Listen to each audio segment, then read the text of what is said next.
stabilization kind of subcontractors. Precast, we specifically met with Fabcon, who's the Jayhawk. Menard Group, is that the Save Big Money with Menard? No, completely different, but I'm glad you're familiar with that. We did talk, we brought Fabcon in-house and talked Jayhawk and how those things would compare, but we brought on Gage Brothers as well. They are specifically located in Sioux Falls. Those other guys at the soil improvement located in Sioux Falls? There's one that's near Sioux Falls, Ground Improvement. Ground Improvement is basically in Sioux Falls. Menard is all over the country. They've got an office in Minneapolis and an office in Chicago that we're working with. Yep. Subsurface Constructors, the office we're working with is in St. Louis, but they also have multiple offices. Yep. So then we brought in structural steel. We spoke to PKM, who is the Jayhawk supplier. Yep. And then we worked with the other three just to understand the differences in cost and what the capabilities were on schedule.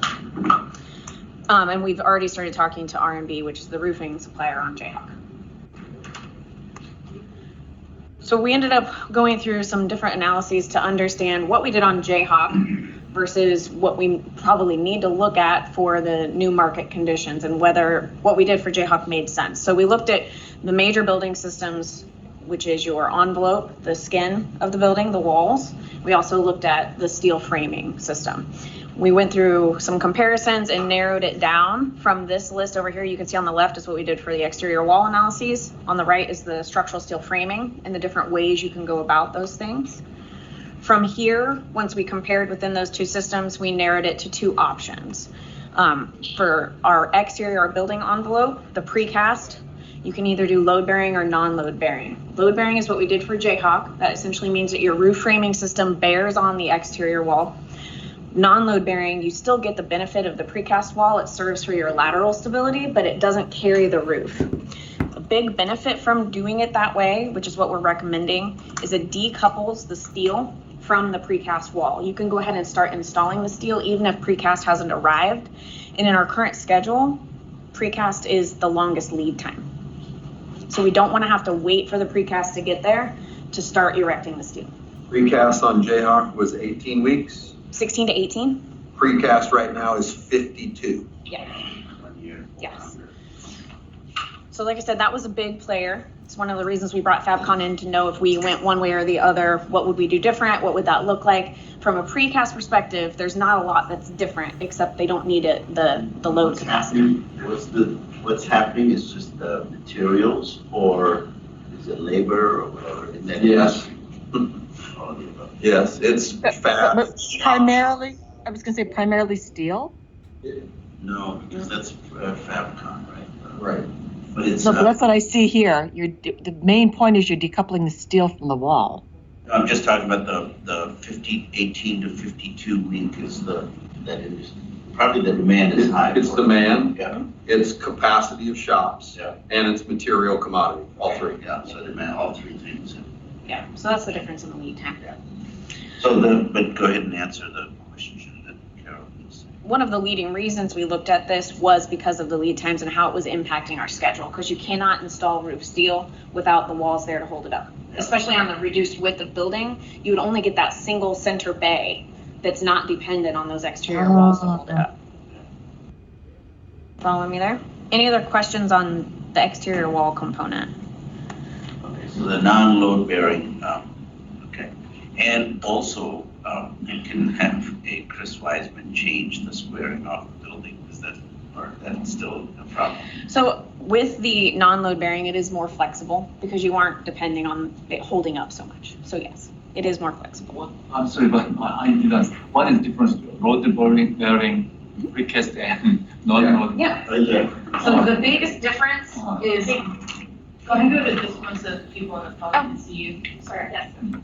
Biggest difference is whether or not you have an exterior column row. So here you don't see that. This is a picture of Jayhawk actually. These are interior columns, and as the framing goes to the wall, it sits on the wall. So there's no column needed here. Over here, as the framing comes in, it's required to sit on the steel framing member. So the column is snug up against the wall. Yeah. Yes. It's just edge means something like that. Yes. All the way around the perimeter of the building. Yep. Versus just columns on the interior of the building. Slightly more steel expense. Yes. But you'd get away with it. A steel skeleton first, and then you But the windows around the edges, it's precast.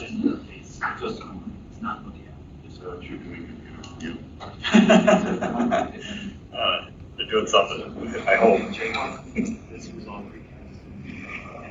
Any other questions on these? Yeah, that's very, Okay. this is very high. Okay, great.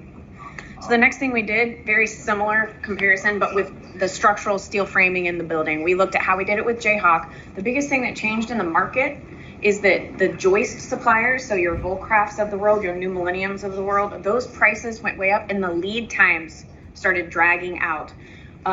Just very similar reasons for precast. So what we looked at doing is actually engineering those joists ourselves and sending those directly to the shop to fabricate with our designs rather than sending it off to a Volcraft where they just get it off the line. That they were becoming the bottleneck. So to go ahead and reduce that in our schedule and to bring the costs down, we looked at these two next to each other and we're recommending going with the engineered trusses in our current schedule. What's a WMP? A wide flange, it's the one that looks like an eye. Yeah. Yes, exactly. Any questions on steel or why we landed here?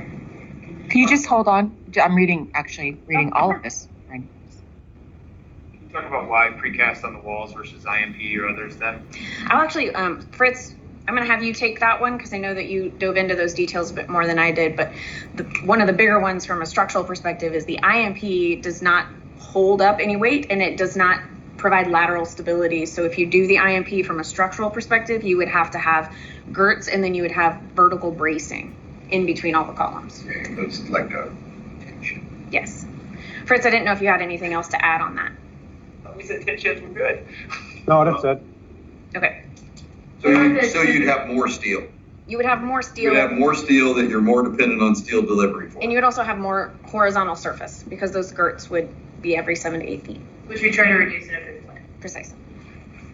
What about the temperature change differences of our rooms? Wasn't that a component? That was a component in some of the previous layouts. And Fritz, you can talk to this a bit more, but in our current layout, we have less exterior rooms than Jayhawk did on exterior walls. We have corridors that are sandwiching our process.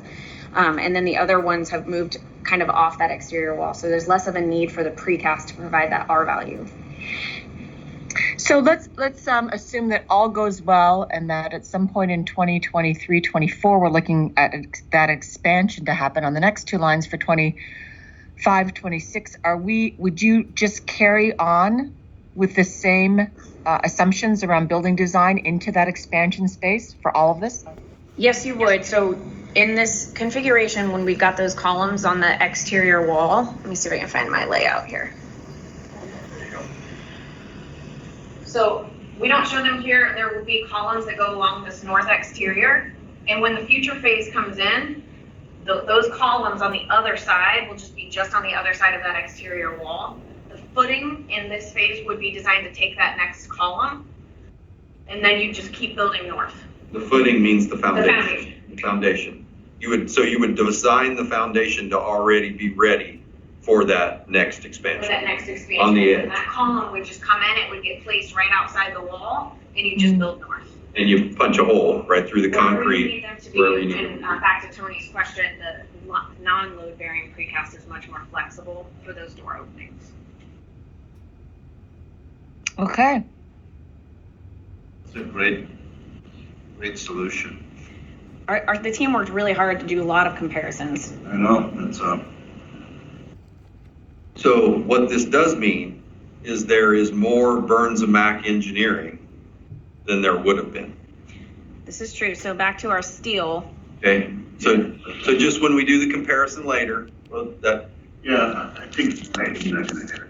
I know, but I want to flag it so you guys are aware of it. It's written there. Yep. Oh, you're doing it, you're engineering the truss. Yeah, Yes. rather than subcontracting that out. So to us, it's that whole thing about, do you have top and tail or you Yeah, we're gonna tap and tail on this one. All right, Tom, yeah. we're going to do the top. That's really good. So you are now a top and tail engineer, Brandy. Love it. So just that any number stage, J of the precast and the thread of precast, the material perspective? No, they're very similar. The difference here is because it's not load bearing. I believe, Fritz, we're looking at using mostly 8-inch panels, where on Jayhawk we had quite a few 12-inch panels to achieve the R values and some of the load that we The needed. width. The thickness of the wall. So dimension is also the same. Yes. Virtually the same. Yes. We need to look at the different temperatures, which is one of the reasons I asked for that map, to just make sure we don't have that condition. But the difference is a 12-inch panel, 12-inch thick, versus an 8-inch thick. 12 and 8. Yes. Do you have better control of the finish on the panels when they're non-structural, or is there any, it's the same? It's pretty much the same. You're welcome. Okay. If there's no other questions on building, I think we're ready to move on to the next thing. Is there any, yeah, so at news, we've got the call with, on wastewater that, Tony and Rainbolt now taking the next room, but otherwise, is there anything we want to cover before, after lunch, we get into the room? Is there one more slide that's not showing here? Oh, sorry, Carolyn. This was just the different analyses on the different column spacings. I can get into that if we are curious about it. Yes, please. Okay, perfect. So what we looked at was the challenge of how far can we go, what makes sense. The limiting factor is your production area, because that's where your equipment has the most width and where columns are the most inconvenient. So what we did is we worked with Ryan to understand the spacing between the lines. They are optimized on where they sit, and then we look to try and straddle right in the center of those. And that's about a 75-foot distance. We could change that a little bit, but we would also be changing the width of the lines, because otherwise it wouldn't make sense. This is centered between them. So anywhere between about 65 to 85 feet is doable. Anything beyond that is when the cost increase becomes, it starts going up on a vertical curve. Because you have larger foundations, the steel is a lot heavier, you have to do a lot heftier design just to span across. And I don't know that you need it based on this equipment layout. So we looked here first to understand what that limiting factor would be. You will need expansion joints, which we design in so that the building can move. And yes, same as Jayhawk. At expansion locations is where you can start switching those column grids if we need to better suit what sits in those spaces. So the kitchen would be a prime example. I don't know that we'll want to draw that line through here. We may want to switch that and straddle the kitchen.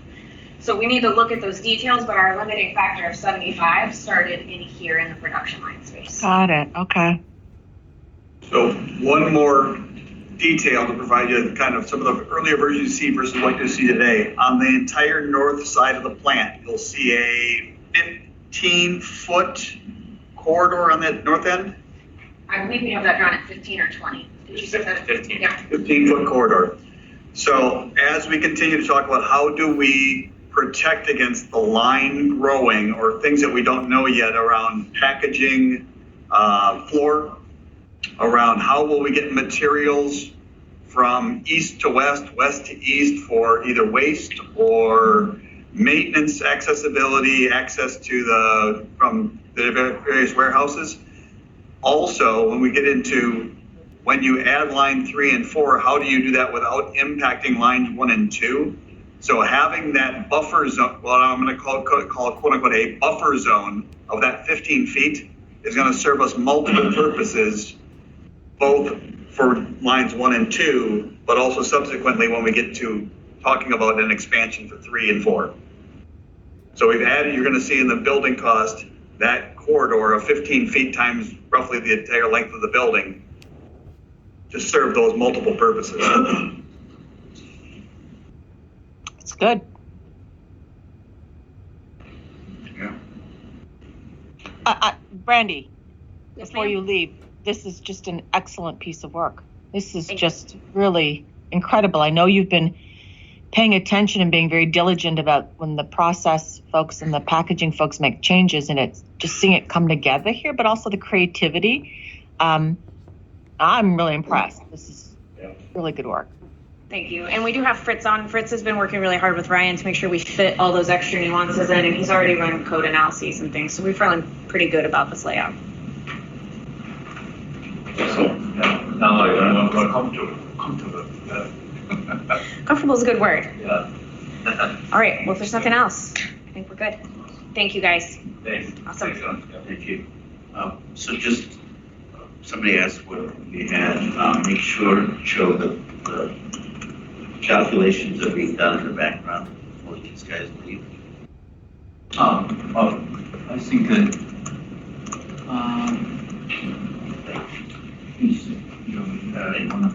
We go next door. Carl, you there?